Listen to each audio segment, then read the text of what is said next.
So a couple of you have been asking me what has happened to this patch of corn that was torn up by the storm earlier this year. And I am pleased to announce that the corn bounced right back, despite having bent over at a 120-degree angle. However, it's all standing straight back up, and we're going to walk through it real quick.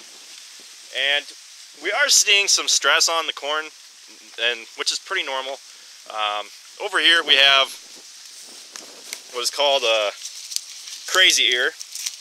And this is known as a crazy ear because the ear is coming out of the corn plant where the tassel should be coming out. I'm actually surprised that the kernels are actually starting to dry up. But most of the time, these ears don't really yield at all, because as you can see up here on top, the birds and the fungus and everything has gotten to this up here because it's been exposed, and the bugs are currently working on these kernels down here.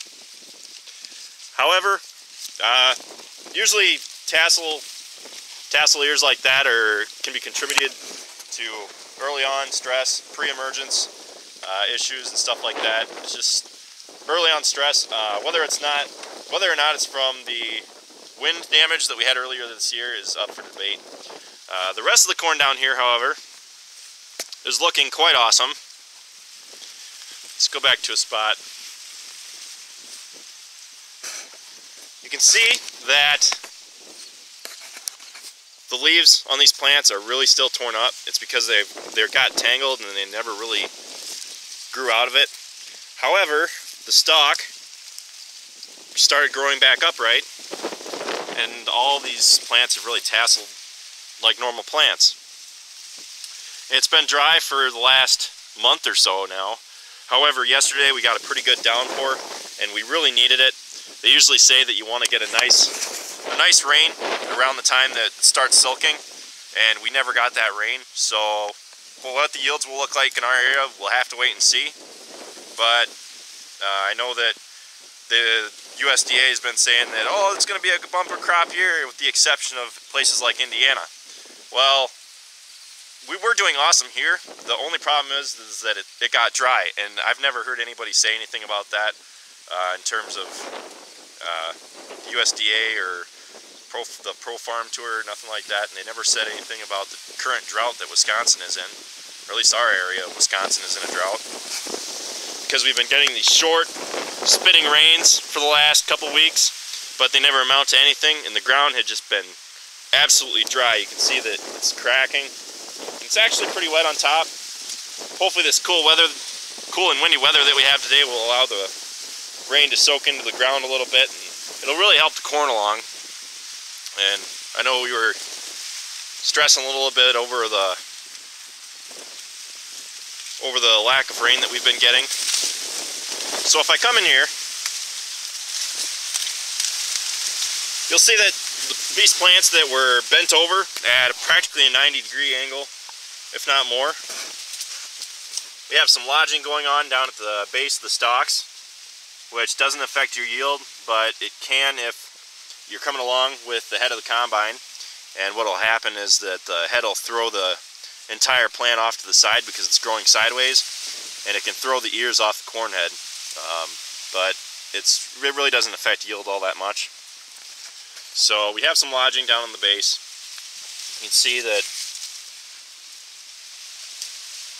that's a refuge plant, and for some reason the wind got to it and it knocked it way over out of the row.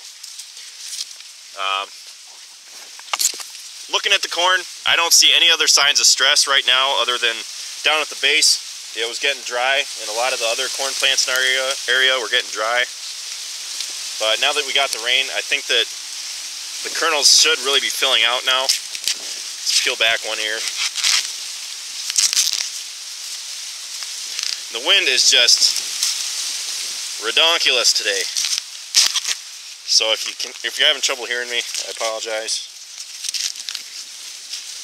So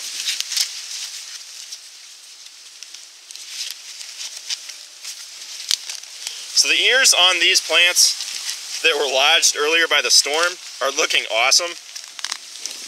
I'm not going to do a yield check on it today. But that's a pretty healthy ear of corn. It goes down further. I only have one hand to use, so I can't peel it back all the way. Here we go. So, pretty healthy.